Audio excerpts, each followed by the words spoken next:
உங்களுக்கு ஓட்டு போட்டதுல 50% பேர் இன்னமும் நீங்க ஒரு சூப்பர் ஹீரோ அப்படின்னு தான் நினைச்சிட்டு இருக்காங்க. பாதி பேர் நீங்க முதலமைச்சர் அப்படின்னு நினைச்சிட்டு இருக்காங்க. பாதி பேர் நீங்க சூப்பர் ஹீரோ அப்படின்னு நினைச்சிட்டு இருக்காங்க. எப்படி ஒரு துன்பம் நேரிடும் போது குருவி படத்துல விஜய் சார் பறந்து வருவாரோ அந்த மாதிரி பறந்து வந்து காப்பாத்துவார் அப்படின்னு நினைச்சிட்டு இருக்காங்க. வேலாயுதம் படத்துல துன்பம் நேரிடும் போது வேலாயுதம் அப்படின்னு சொன்ன காப்பாத்த வருவாரோ அந்த மாதிரி வருவாரு நிறைய பேர் நினைச்சிட்டு இருக்காங்க. சர்க்கார் படத்துல வந்த மாதிரி ஊழலை ஒழிப்பார் அப்படின்னு இன்னும் பாதி பேர் நினைச்சிட்டு இருக்காங்க. இன்னும் சில பேர் திருப்பாச்சி படத்துல வர மாதிரி வில்லன்களையும் ரவுடிகளையும் வதம் செய்வார் அப்படின்னு நினைச்சு 50% பேர் உங்களுக்கு ஓட்டு போட்டிருக்காங்க விஜய் சார். அதனால நான் சொல்ற வர விஷயம் என்னன்னா, நீங்க இந்த நேரம் 2 கேரக்டர் எடுக்கணும். டூயல் ரோல்ல நடிக்கணும்னு சொல்லவல்ல, மாறணும். பாதி பேருக்கு முதலமைச்சராயிருங்க, பாதி பேருக்கு ஹீரோவா இருங்க. எங்கெங்க கஷ்டங்கள் நடக்குதோ அந்த இடத்துல எல்லாம், துன்பங்கள் நடக்குதோ அந்த இடத்துல எல்லாம் ராபின் ஹுட்டா மாறுங்க. உங்களுடைய தந்தையார் நான் பெரிதும் மதிக்கக்கூடிய S.A. சந்திரசேகர் சார் அவர் இயக்கிய நான் சிகப்பு மனிதன் அந்த படத்துல ரஜினி சார் பகல்ல வாத்தியாராவும் ராத்திரியில இரவு நேரத்தில் கெட்டவர்களை வதம் செய்யும் ஒரு ராபின் ஹுட்டா இருப்பாரு. நீங்க அந்த படம் பார்த்திருப்பீங்க. சில பேருக்கு அது தெரிஞ்சிருக்காரு. ஏன்னா இப்ப உள்ளவங்க எல்லாம் விஜய் சாரோட ரசிகர்கள் எல்லாம் அந்த காலகட்டத்தில் உள்ளவங்களுக்கு தெரியுமா என்னன்னு தெரியல. அதனால விஜய் சார் நீங்க கண்டிப்பாக அந்த டூயல் ரோல் எடுத்தே தான் ஆகணும். அப்பதான் நாட்டில் உள்ள குற்றங்கள் எல்லாமே குறைஞ்சிட்டு வரும். நம்ம பேச அழைக்க போறது இவரை வேணும்னு சொல்றதா இல்ல வேணான்னு சொல்றதா அப்படின்னு தெரியல. அப்படியா? சரி. துன்பம் நேர்கையில் தோள் கொடுப்பது நட்பு. அது மட்டும் இல்ல, படத்துக்கு படம், சின்ன படங்களுக்கும் பெரிய படங்களுக்கும் சேர்ந்து தோள் கொடுப்பதும் நட்பு தான். கண்டென்ட் கேரண்டி உள்ள யூடியூபர்களுக்கு விருப்பமான கூல் சுரேஷ் அவர்களை பேச வைக்கிறேன்.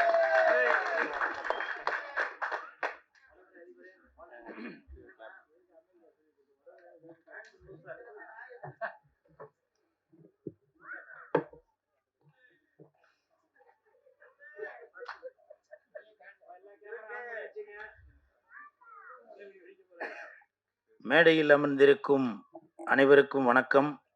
பத்திரிகை நண்பர்கள், ஊடக நண்பர்கள், இணையதள நண்பர்கள், என் இதயத்தில் அமர்க்கலமாக அமர்ந்திருக்கும் லெஜண்ட் ரசிகர் மன்ற நிர்வாகிகள் அனைவருக்கும் வணக்கம். தட்டண்டா PRO சக்தி சரவணன் இருக்காரா? அவருக்கும் எனது நன்றி. மேடையில் பேசி கைத்தட்டல் வாங்குற அளவுக்கு நான் பெரிய பேச்சாளர் இல்லை. அதனால தயவு செஞ்சு நீங்களே ஒரு தடவை கைத்தட்டிருங்க. இந்த கைத்தட்டல்கள் அனைத்தும் வட மஞ்சு விரட்டு அந்த படத்தோட டீமுக்கு தான் போய் சேரும். ஒரு வீரமான பெயர், மண் சார்ந்த ஒரு கதையை எடுத்திருக்கிறார் இயக்குனர் சங்கிலி அவர்கள். அவருக்கு என் மனமார்ந்த வாழ்த்துக்கள். ஒரு வாரத்துக்கு முன்னாடி சங்கிலி அவர்கள் என்கிட்ட பேசும்போது சொன்னார், அண்ணா ஒரு சில ஆஃபீஸ்லாம் சொல்லி நான் அந்த இடத்துலலாம் ஆஃபீஸ் பாயாக வேலை பார்த்தேனே, அப்போ நீங்கள் ஆஃபீஸ்க்கு வருவீங்க, நான் உங்கள்கிட்டலாம் நல்லா பேசுவேன், எதனா சாப்பிட்றதுக்கு குடிக்கிறதுக்கு எதனா கொடுத்தா கூட வேணான்னு சொல்லுவீங்க, ஸோ ஷூட்டிங்கில் சாப்பாடு கொடுத்தா சாப்பிடுவோம், ஆஃபீஸில் வந்து வேணாம் அப்படின்னு சொல்லி நீங்கள் அன்போடு சொல்லுவீங்க, அதெல்லாம் நான் பார்த்துட்டு தான் இருந்தேன் அப்படின்னு சொல்லி சொன்னார். இந்த மாதிரி ஒரு ஒரு கீழிடத்திலிருந்து உயர்ந்து வந்திருக்கிற இந்த மனிதனை வாழ்த்துவதற்கு வராமல் இருந்தால் கூல் சுரேஷ் எப்படி? ஏன்னா என்னுடைய தட்டுங்க. என்னுடைய வளர்ச்சியை அப்போ இருந்து கண்காணிச்சுட்டு வந்த அவருக்கு என் மனமார்ந்த வாழ்த்துக்கள். அவருக்கு இயக்குனர் சங்கிலி அவர்களுக்கு ஒரு பரிசு தரணும் அப்படின்னு நினைக்கிறேன். சங்கிலி ப்ளீஸ்.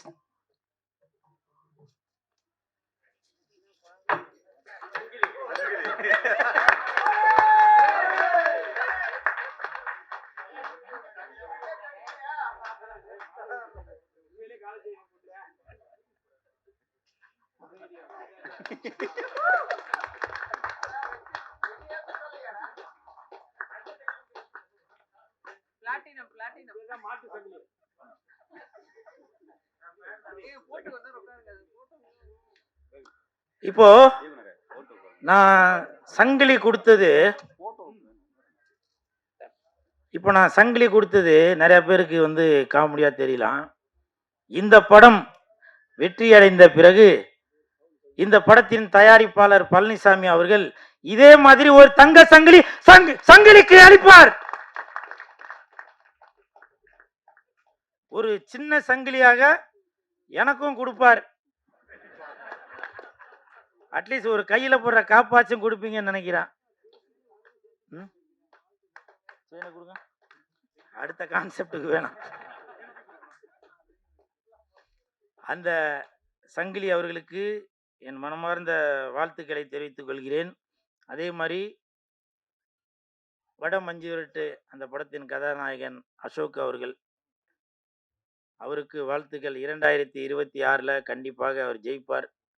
அதாவது இந்த படத்துல அவர் நடிச்சு பேர் வாங்குறாரு அப்படின்னு சொல்றதை விட அவர் போட்ட அந்த டவுசருக்காகவே கண்டிப்பாக அவர் மிகப்பெரிய வெற்றி அடைவார். இப்போ நீங்க சிரிக்கலாம், ராமராஜன் சார் டவுசர் போட்டு தான் மிகப்பெரிய ஒரு உச்சத்தை அடைந்தார்.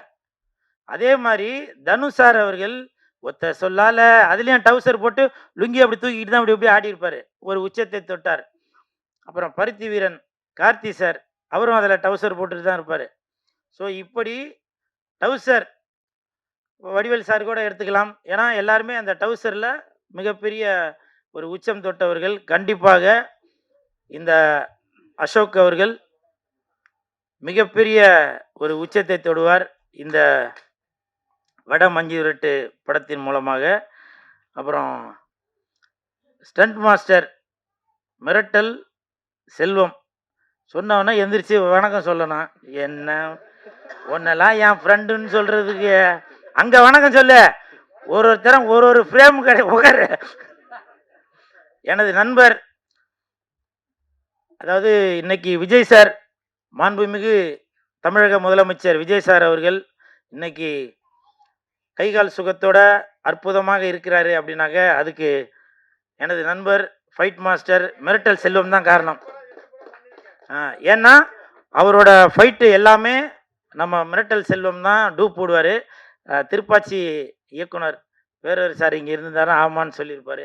ஏன்னா அந்த படத்துலலாம் விஜய் சாருக்காக ரொம்ப மெனக்கட்டு உழைத்தவர் அவர். அப்படிப்பட்ட ஒரு ஜாம்பவனுக்காக உழைத்த மிரட்டல் செல்வம் மாஸ்டர் இந்த வட மஞ்சு விரட்டு படத்துலையும் அசோக்குக்காக கொரியோகிராஃப் பண்ணியிருக்காரு அப்படின்றப்ப ரொம்ப சந்தோஷமாக இருக்குது மாஸ்டர். வாழ்த்துக்கள் வாழ்த்துக்கள். அப்புறம் பிஆர்ஓ சக்தி சரவணன் இருக்காரா? இங்கே வாங்க. இங்கே அதாவது சாரோட இங்கே வாங்க, இங்கே வாங்க, ஒரு நிமிஷம் வாங்க. சாரோட பேர் சக்தி சரவணன். எனக்கு எப்போல்லாம் சக்தி குறையுதோ அப்போ சக்திக்கு நான் ஃபோன் பண்ணுவேன். அப்போ இவர் வந்து சக்தி கொடுக்குற மாதிரி என்கிட்ட பேசுவார். அதாவது ஒரு மோட்டிவேஷனோட பேசுவார். ஏன்னா நானும் பல இடத்துக்கு போகிறோம் வரேன் இல்லையா, ஸோ அதெல்லாம் சொல்லி நான் ஃபீல் பண்ணி அவர்கிட்ட பேசுவேன். அப்போது சக்தி சார் சொல்லுவார், தலைவா கவலைப்படாதீங்க தலைவா, இன்னைக்கு டைரக்டர் இயக்குனர்கள் உங்களுக்கு கேரக்டர் கொடுக்குறாங்களோ இல்லையோ, ஆனால் அந்த ஆண்டவன் உங்களுக்கு ஒரு கச்சிதமாக ஒரு கேரக்டர் கொடுத்துருக்காரு. அந்த கேரக்டர் நீங்கள் கரெக்டாக தான் பண்ணிட்டு இருக்கிறீங்க அப்படின்னு சொல்லி, இதுக்கு யாரும் கை தட்டாதீங்க, இவர் தட்டினாரு, மற்றவங்களாம் அப்படியே இருந்துருங்க. ஒரு பாயிண்ட்டு பிடிச்சி பேசுறது எவ்வளோ கஷ்டம் தெரியுமா உங்களுக்கு? இன்னைக்கு 150 யூடியூபர்ஸ் எனக்காக வெயிட் பண்ணிக்கிட்டு இருக்காங்க. சாப்பாடு ரெடியா இருக்குல்ல, நான் சொல்ற வரைக்கும் அவுத்துறாதீங்க. அப்படி எனக்கு பக்கத்துணையாக இருப்பவர் தான் இந்த சக்தி சரவணன். நான் இது வந்து காமெடிக்காக சொல்லங்க, உண்மையிலே தாங்க. இன்னைக்கு நான் இந்த அளவுக்கு ஒரு ஒரு இடத்துல இருக்கிறேன் அப்படின்னாக்க பிஆர்ஓக்களும் முக்கிய காரணம் தான். ஏன்னா அவங்களுக்கு தெரியுது ஒரு ஆடியோ ரிலீஸ் நிகழ்ச்சிக்கு கூல் சுரேஷ் வந்தாக்க, ஏன்னா ஆடியோ ரிலீஸ் நிகழ்ச்சி நடத்துறதே ஒரு பப்ளிசிட்டிக்காக தான் நடத்துறது. இந்த படம் வெளியில் தெரியணும், நல்லா வியாபாரம் ஆகணும் அப்படின்னு. அப்படி இருக்கும்போது பிஆர்ஓக்கள் வந்து கூல் சுரேஷை பயன்படுத்துனாங்க, இன்னும் கொஞ்சம் வெளியில் தெரியுங்க அப்படின்னு சொல்லி சப்போர்ட்டாக இருக்கிறாங்க. ஸோ இந்த நேரத்தில் சக்தி சரவணன் அவர்களுக்கு என் மனமார்ந்த நன்றியை தெரிவித்துக் கொள்கிறேன். அப்புறம் அன்பு செல்வன் சார் இப்போ கூட என்கிட்ட சொன்னார், இந்த மாதிரி கூலு ஒரு ஒரு டைரக்டர்கிட்ட சொல்லியிருக்கேன் ஹீரோவாக நடிக்கிறதுக்கு, சம்பளம் மட்டும் முன்ன பின்ன இருக்கும், பார்த்து இது பண்ணிக்க. சார் சொன்னீங்களா இல்லையா சார்? யாரோ ஒருத்தர் பொய்யின்றாங்க அங்கே இருந்துக்கிட்டு. அப்படி என்னுடைய வளர்ச்சி மீது அக்கறை கொண்டவர் அன்பு செல்வன்.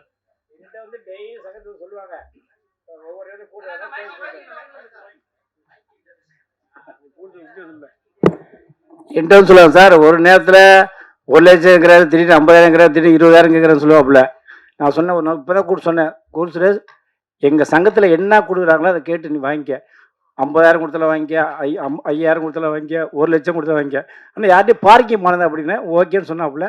இனி யார்கிட்டையும் பார்க்கிங் பண்ண மாட்டாப்புல. பண்ண மாட்டில்ல? பண்ணுவேன். பண்ணுவியா? பண்ண மாட்டேன்னு சொன்னால் தான் நான் சப்போர்ட் பண்ண முடியும். நீ பார்க்கிங் பண்ணா நான் ஒன்றும் பண்ண முடியாது. இதே ஆடியோ லான்ச்சில் இப்போ மைக்கில் சொல்ல வேண்டியதாக வேறு வழி கிடையாது. சாரி. அதாவது இப்போ சார் சொன்னார் இல்லையா? இல்லை, இப்போ சொன்னது தான் அவர் இப்போ சொன்னாப்புல, யாரோ இல்லை பொய்ன்னு உண்மையாக பேசினேன் உட்காந்து. அதனால் ஆள் தம்பி வாங்க வேண்டாம் கூல் சுரேஷ், அவங்க என்னக்குள்ளே வாங்கி நடி, உனக்கு என்ன வருதோ வாங்கி செய்யன்னு சொன்னேன். உண்மையா இல்லையா? உண்மை உண்மை. நீங்கள் சொன்னதுக்கு நான் மறுப்பு தெரிவிப்பேனா? தாயின் சிறந்த கோவிலும் இல்லை, தந்தை சொல் மிக்க மந்திரம் இல்லை. அதனால வாழ்த்த வந்த அன்பு செல்வன் சாருக்கு என் மனமார்ந்த நன்றிகளை தெரிவித்துக் கொள்கிறேன். அப்புறம் இபி தினேஷ் இருக்காரா? வாங்க, உங்களுக்கும் வாழ்த்துக்கள். ஏன்னா ஒரு ஒரு படத்துக்குமே ஒரு இபி வந்து ரொம்ப முக்கியம். ஏன்னா அவங்க தான் பட்ஜெட் என்ன அப்படின்றத சுருக்கிறது, என்னென்ன தேவை என்னென்ன தேவை இல்லை அப்படின்றது அவங்களோட கையில் தான் இருக்குது. ஸோ இந்த படத்திற்கு உங்களுடைய சப்போர்ட் இருக்குதா கேள்விப்பட்டேன். உங்களுக்கு என் மனமார்ந்த வாழ்த்துக்கள்.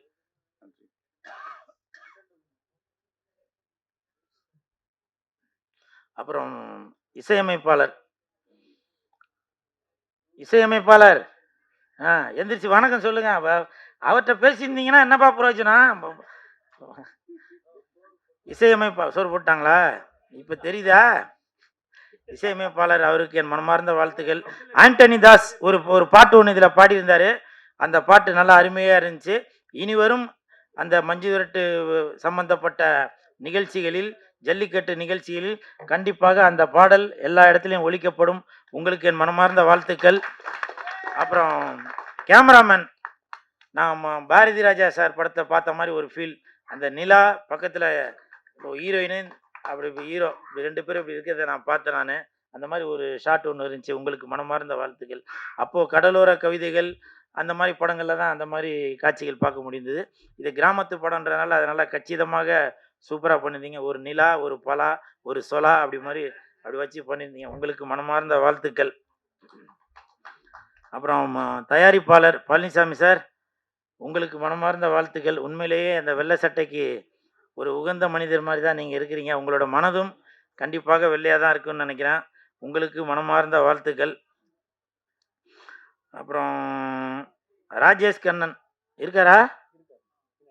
அடுத்த படத்தோட ப்ரொடியூசர் தானுங்களா நீங்கள்? உங்களுக்கு என்ன தெரியுங்களா? தெரியாட்டி கேட்டு தெரிஞ்சுக்கங்க சார், சரியா? ஏன்னா இப்போது என் காதில் வந்து சொன்னார், இது மாதிரி சங்கிலி வந்து சொல்லியிருக்காருங்க, அடுத்த படத்தில் வந்து கூல் சுரேஷ் அண்ணனை வந்து ஹீரோவாக போடலாம் அப்படின்னு சொல்லி பேசிக்கிட்டதா எனக்கு வாட்ஸ்அப்பில் நியூஸ் வந்துச்சு. பொய்யா? அந்த செயினை கொடுப்பா, வாங்கிட்டீங்கண்ணே. ஸோ உங்களுக்கு மனமார்ந்த வாழ்த்துக்கள். ஏன்னா ஒரு இயக்குனரோட படம் வெளியில் வர்றதுக்கு முன்னாடியே அவருடைய தரம் என்ன, அவர் மீது ஒரு நம்பிக்கை வைத்து இந்த தம்பி நல்லா படம் பண்ணுவார் அப்படின்ற ஒரு நம்பிக்கை வைத்து இருந்த தயாரிப்பாளர் ராஜேஷ் கண்ணன் அவர்களுக்கு என் மனமார்ந்த நன்றிகளையும் வாழ்த்துக்களையும் தெரிவித்துக் கொள்கிறேன். ஓகே, இப்போ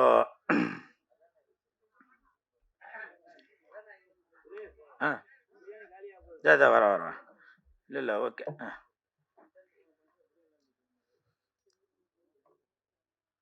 2 நாட்களுக்கு முன்னாடி கோவையில் அந்த சிறுமி சம்பவம் எல்லோர் மனதையும் புண்படுத்தியது. இந்த நேரத்தில் மாண்புமிகு தமிழக முதலமைச்சர் ஜோசப் விஜய் சார் அவர்களுக்கும் காவல்துறை அதிகாரிகளுக்கும் எனது நன்றிகளையும் வாழ்த்துக்களையும் தெரிவித்துக் கொள்கிறேன். எதற்காக என்றால், சம்பவம் நடந்த 24 மணி நேரத்தில் அந்த குற்றவாளியை நீங்க பிடிச்சிருக்கீங்க. ஸோ இது வந்து காவல்துறைக்கும் தமிழக அரசிற்கும் ஒரு பெருமைப்பட வேண்டிய விஷயம். இன்னைக்கு பல குற்றங்கள் ஏதோ ஒன்று நடந்துக்கிட்டே தான் இருக்கு. அதை தடுக்கவே முடியல. நான் என்ன சொல்றேன், விஜய் சார், பாலியல் குற்றம் பண்ற அந்த குற்றவாளியை அவரோட நெத்தில பச்சை குத்துங்க. பாலியல் குற்றவாளின்னு ஒரு பச்சை குத்துங்க. அவருடைய ration card, Aadhaar card, voter ID எல்லாத்தையும் தடை பண்ணுங்க. அவன் ஒரு நேரமும் அவன் கண்ணாடியில பார்க்கும்போது, மற்றவர்களை பார்க்கும்போது கூனி குறுகணும், சாப்பாட்டுக்கு வழி இல்லாம இருக்கணும். அப்படி செய்ய முடியுமா? சினிமால மட்டும்தான் முடியும். ஆனால் நீங்க நினைத்தால் கண்டிப்பாக நடக்கும். ஏன்னா உங்களுக்கு ஓட்டு போட்டதுல 50% பேர் இன்னமும் நீங்க ஒரு சூப்பர் ஹீரோ அப்படின்னு தான் நினைச்சிட்டு இருக்காங்க. பாதி பேர் நீங்க முதலமைச்சர் அப்படின்னு நினைச்சிட்டு இருக்காங்க. பாதி பேர் நீங்க சூப்பர் ஹீரோ அப்படின்னு நினைச்சிட்டு இருக்காங்க. எப்படி ஒரு துன்பம் நேரிடும் போது குருவி படத்துல விஜய் சார் பறந்து வருவாரோ, அந்த மாதிரி பறந்து வந்து காப்பாத்துவார் அப்படின்னு நினைச்சிட்டு இருக்காங்க. வேலாயுதம் படத்துல துன்பம் நேரிடும் போது வேலாயுதம் அப்படின்னு சொன்னவன காப்பாத்த வருவாரோ, அந்த மாதிரி வருவாருன்னு நிறைய பேர் நினைச்சிட்டு இருக்காங்க. சர்க்கார் படத்துல வந்த மாதிரி ஊழலை ஒழிப்பார் அப்படின்னு இன்னும் பாதி பேர் நினைச்சிட்டு இருக்காங்க. இன்னும் சில பேர் திருப்பாச்சி படத்துல வர மாதிரி வில்லன்களையும் ரவுடிகளையும் வதம் செய்வார் அப்படின்னு நினைச்சு 50% பேர் உங்களுக்கு ஓட்டு போட்டிருக்காங்க விஜய் சார். அதனால நான் சொல்ற விஷயம் என்னன்னா, நீங்க இந்த நேரம் 2 கேரக்டர் எடுக்கணும். டூயல் ரோல்ல நடிக்கணும்னு சொல்லவல்ல, மாறணும். பாதி பேருக்கு முதலமைச்சராயிருங்க, பாதி பேருக்கு ஹீரோவாயிருங்க. எங்கெங்க கஷ்டங்கள் நடக்குதோ அந்த இடத்துல எல்லாம், துன்பங்கள் நடக்குதோ அந்த இடத்துல எல்லாம் ராபின்ஹுட்டா மாறுங்க. உங்களுடைய தந்தையார், நான் பெரிதும் மதிக்கக்கூடிய S.A. சந்திரசேகர் சார் அவர் இயக்கிய நான் சிகப்பு மனிதன் அந்த படத்துல ரஜினி சார் பகல்ல வாத்தியாராவும், ராத்திரியில இரவு நேரத்தில் கெட்டவர்களை வதம் செய்யும் ஒரு ராபின்ஹுட்டா இருப்பாரு. நீங்க அந்த படம் பார்த்திருப்பீங்க. சில பேருக்கு அது தெரிஞ்சிருக்காரு. ஏன்னா இப்ப உள்ளவங்க எல்லாம் விஜய் சாரோட ரசிகர்கள் எல்லாம் அந்த காலகட்டத்தில் உள்ளவங்களுக்கு தெரியுமா என்னன்னு தெரியல. அதனால விஜய் சார், நீங்க கண்டிப்பாக அந்த டூயல் ரோல் எடுத்தே தான் ஆகணும். அப்பதான் நாட்டுல உள்ள குற்றங்கள் எல்லாமே குறைஞ்சிட்டு வரும். 2 நாளைக்கு முன்னாடி லெஜண்ட் அவர்கள், லீடர் அவர்கள் ஒரு வீடியோல பேசியிருக்காரு.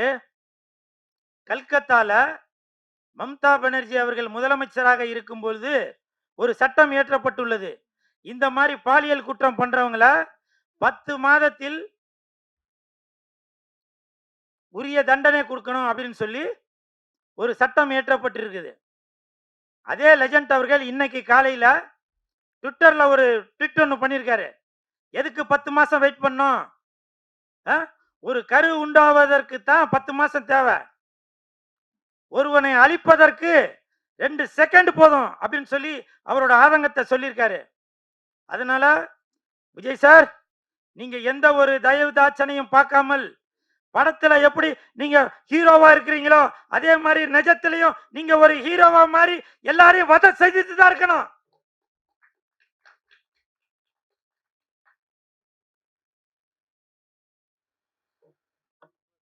அதே மாதிரி தட்டுங்க சார். அதே மாதிரி இந்த பாலியல் குற்றம் 2 நாட்களுக்கு முன்னாடி கோயம்புத்தூர்ல நடந்தப்ப அங்க ஐஜி ரம்யா பாரதி மேடம் அவங்க கூட உள்ள சக காவல்துறையினர் சிரிச்சிட்டு இருந்திருக்காங்க. அதை கேமரால ஷூட் பண்ணியிருப்பாங்க போல. இது அவங்க பேச ஆரம்பிப்பதற்கு முன் நடந்த சம்பவம். ஏன்னா யாராக இருந்தாலும் சரி அவர்களும் மனிதர்கள் தானே. காவல்துறையை சேர்ந்தவர்களும் மனிதர்கள் தான். அவங்களுக்கும்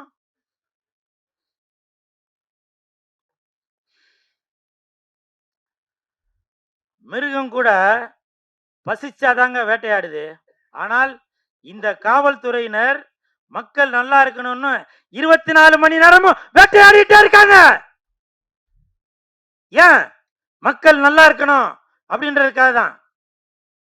அந்த IG madam Ramya Bharathi madam ஒரு 4-5 வருஷத்துக்கு முன்னாடி வட சென்னையில இருக்கிறப்ப எத்தனை குற்றவாளிகளை எத்தனை ரவுடிகளை அடக்கியிருக்காங்க தெரியுமா?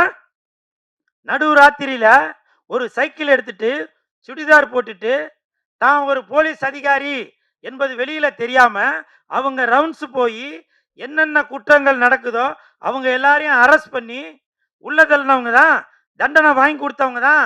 அப்படி ஒரு கண்ணியமானவங்க தான் அந்த ஐஜி ரம்யா பாரதி மேடம் அவர்கள். இன்னைக்கு அவங்க மீது ஒரு களங்கம். அதாவது அவர்களும் மனிதர்கள் தாங்க. உங்களுக்கு வீடியோ நல்லா ஓடணும், ரீல்ஸ் நல்லா ஓடணும், அந்த தீய சக்தியோ இல்ல தூய சக்தியோ யாரோ ஏதோ ஒண்ணு செய்து காவல்துறையினர் மீது ஒரு அவதூறு பரப்பிட்டு வரீங்க. அதை நான் வன்மையாக கண்டிக்கிறேன். இன்னைக்கு காவல்துறை இருப்பதால் தான் இந்த தமிழ்நாடு ஒரு பூங்காவாக சிறந்து விளங்கி கொண்டிருக்கிறது. ஒரு இடத்துல சின்ன சின்ன விஷயங்கள் நடக்க தான் செய்யுது. அது நம்ம தான் கட்டுக்கோப்பா இருக்கணும். நமக்கு ஒரு பொறுப்பும் அக்கறையும் இருக்கு.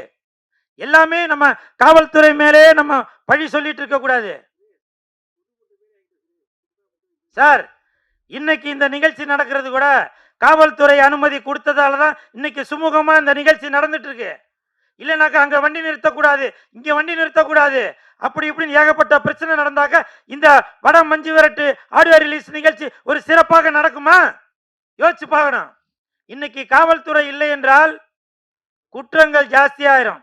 அதனால தயவு செய்து உங்களுக்கு வீடியோ ஓடணும், ரீல்ஸ் நல்லா ஓடணும் என்பதற்காக காவல்துறை மீது தயவு செய்து பழி சுமத்தாதீர்கள். காவல்துறை உங்கள் நண்பன், நம்ம நண்பன். இன்னைக்கு நாட்டோட பார்டர்ல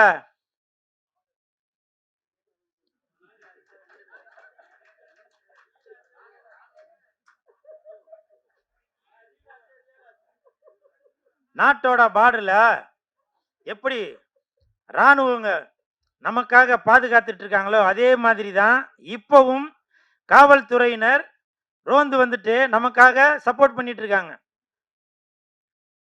நான் கேள்விப்பட்டிருக்கேன், காவல்துறை ஸ்காட்லாந்துல தான் நம்பர் 1, 2வது தமிழ்நாடுன்னு சொல்லியிருக்காங்க. இதெல்லாம் உங்களுக்கு வரலாறு தெரியுமா? தெரியாது. காரணம் இப்ப ரீல்ஸ் மோகம். ரீல்ஸ் எடுத்து போட்டாக்க வீடியோ ஓடும். தயவு செய்து சொல்றேன், காவல்துறை உங்கள் நண்பன், யாரையும் தவறாக பேசாதீங்க. நன்றி, வணக்கம்.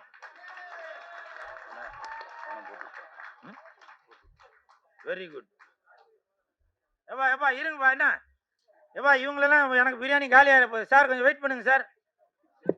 கூல் சுரேஷ் ரொம்ப அருமையாக பேசினேன், காவல்துறை ரொம்ப சிறப்பாக பேசினேன்.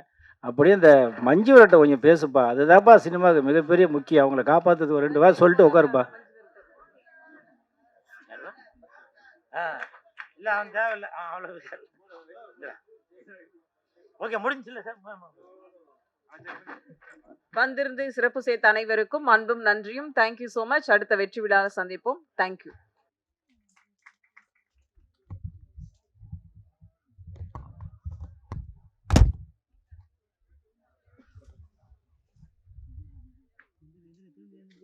நன்றி.